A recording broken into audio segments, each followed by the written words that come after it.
बजरंग दल के ऊपर प्रतिबंध लगाने की बात एक संगठन के ऊपर प्रतिबंध लगाने की बात नहीं है, बल्कि भारतीय सोच, भारतीय आस्था, भारतीय विश्वास और भारतीयता के ऊपर किसी न किसी बहाने शिकंजा करने की कोशिश है। बजरंग दल के अंदर अगर कोई दोषी पाया जाए, उसके ऊपर कार्रवाई हो, उसमें गलत नहीं है।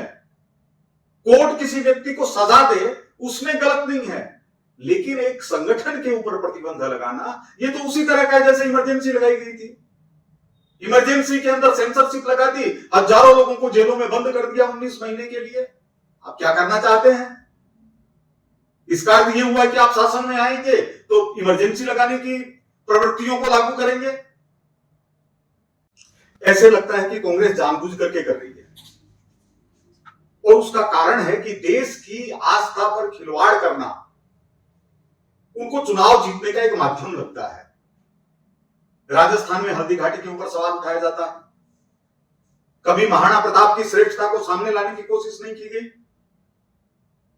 महाराष्ट्र में जाकर के वीर सावरकर को अपमानित किया जाता है, कभी लोकमान्य तिलक को आगे लाने की कोशिश नहीं की गई।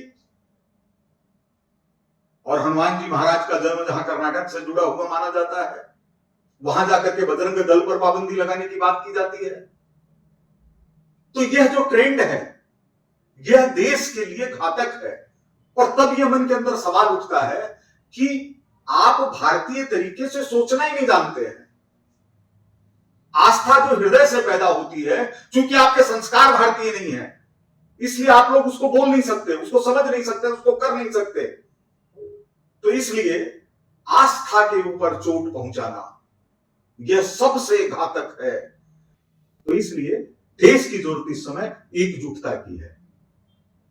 राजनीति में प्रतिपक्ष मजबूत होना चाहिए, लोकतंत्र में प्रतिपक्ष मजबूत होना चाहिए, लेकिन प्रतिपक्ष देश की कीमत पर मजबूत नहीं होना चाहिए। यह समझने की जरूरत है।